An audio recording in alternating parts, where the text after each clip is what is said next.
کوئی غوث نہیں ہے سوائے اللہ کے، کوئی نہیں، غوث ایک ہی ہے جو فریادیں سنتا ہے اور فریاد رس ہے، اور فریاد کرنے والے کی فریاد کو سن کر اس کی تکلیف کو رفع کر سکتا ہے، کوئی نہیں سوائے اللہ کے۔ تو استعانہ، استدعاء، استمداد، استغاثہ، یہ سارے الفاظ جو ہیں اپنی ذہن میں لا کر جمع کر دیجیے ذات باری تعالیٰ پر۔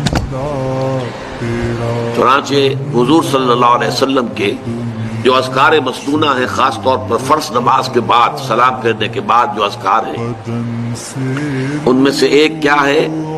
اللہم اعنی علی ذکرک و شکرک و حسن عبادتک، پروردگار میری مدد فرما کہ میں تجھے یاد رکھ سکوں، بھول نہ جاؤں تجھے، تیرا شکر ادا کر سکوں۔